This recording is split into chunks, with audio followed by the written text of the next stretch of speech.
Then there was the segment that I don't know why they didn't do this in the back because they had these three dimwits just come out and stand there in front of the people with their backs to the people.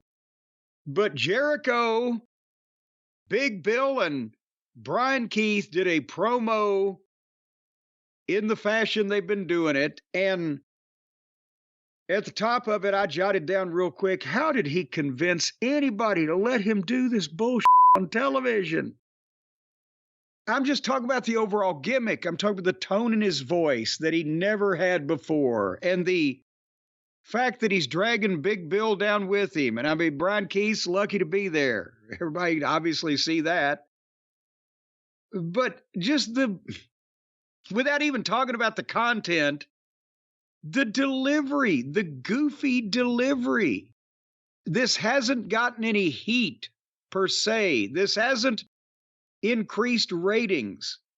This hasn't increased buy rates. This hasn't increased ticket sales.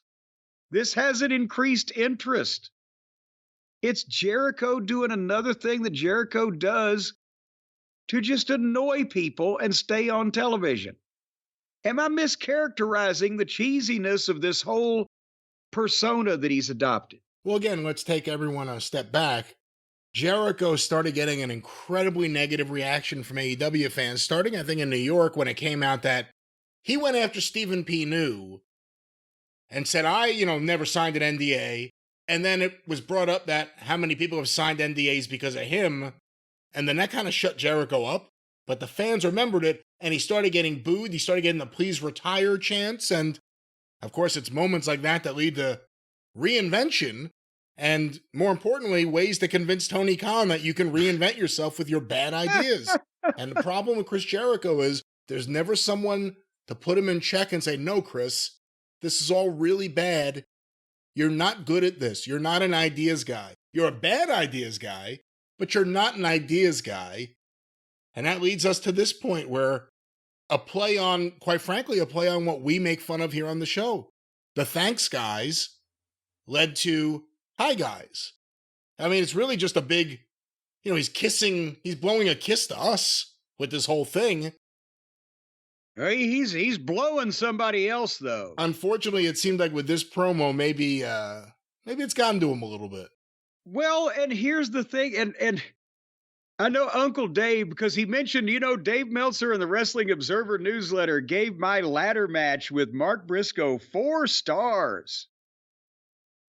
And then in this week's edition of the Wrestling Observer newsletter, Uncle Dave says that, well, Jericho then cut a promo directly to the naysayers, to the people who have criticized AEW and criticized him and said they wouldn't get this TV deal or that, because Jericho's out there saying, if you underestimated Chris Jericho, then you don't know how wrestling or television works. And so Dave has taken that as Jericho is out there defending AEW and what they've done and what he's done and now Ring of Honor and blah, blah, blah, because they're trying to shop around or already have shopped around and believe they may have found a buyer for a Ring of Honor TV show with True TV, right? Which is one of the minions in the WBD canon, arsenal, whatever.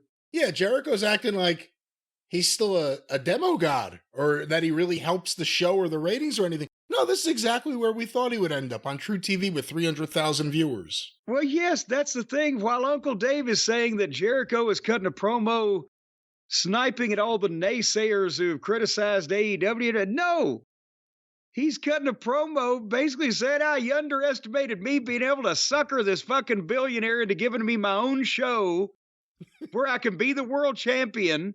I can be all over the fucking thing, and I don't have to interact with these fuckers over here anymore. With all the people that don't want to work with him anymore. That's the other thing. It's not like the comments we had about Chris Jericho and his work over the last several years weren't heard by the locker room. He was able to sucker some guys in that he was helping them, that he had advice for them.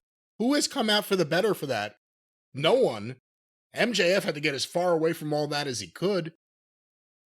And now he's going to have a show because who's going to work with him amongst the top people in AEW right now? Well, the Moxley group? No. But here's the thing also, what they're saying is that, well, it was more important for Ring of Honor to have a name like Jericho as the world champion instead of Mark Briscoe or any of the other guys because of his name value. Well, yes, name value is important, and we've talked about it. And 5 years ago, when Jericho was the only name there, he was pretty important at the start of the program. But now that we've seen him for 5 years, and he's 5 years older, and the whole idea of Ring of Honor is not to have a mid-50s champion that does bad fucking promos as a gimmick. And if you wanted a name, if you were just going to say, fuck the style of Ring of Honor or the idea that Ring of Honor is for the younger talent, it's kind of like the cool underground record label vibe or whatever, then you've just signed Bobby Lashley. Why wouldn't you make Bobby Lashley the world champion of Ring of Honor if you wanted a name off of the other television to be strong, etc.? No, Jericho went to, oh, Tony, I'll get this thing over for you. So he's got his own show, his own bunch of stooges, his own world title, and he can do whatever the fuck he wants over there. Anyway. I mean, again, it all comes back to the same thing. Jericho found the biggest Jericho fan and has gotten away with murder for millions of dollars for several years now. Chris Jericho is possibly the most successful hitman in history. He's been paid millions of dollars to kill a bunch of towns. Go ahead. And the other thing is, he hurts everyone who gets involved. Big Bill is actually one of the few exceptions so far. But, you got to think Big Bill's just trying to get back to WWE. But with Ring of Honor, they have such a difficult time promoting and marketing AEW. So if this gets picked up on True TV, let's say, another Warner Brothers Discovery channel, or anywhere else, that means you would think they're going to start promoting, with Jericho as the world champion, they're going to start promoting the brand a whole lot more. That's going to create a little bit of confusion in the marketplace, isn't it? Jericho's the world champion. He's the world champion of AEW. No, that's a different world champion. Are they going to rebrand Ring of Honor AEW Ring of Honor? Like, how's it going to work? Or is it going to be like TNA to WWE? Or I guess that's not. Is it going to be like NXT to Ring of Honor? We don't know. It's very confusing, is what it's going to be, and they can't focus on anything to begin with, and they're going to have more stuff to talk about. So I just can't wait.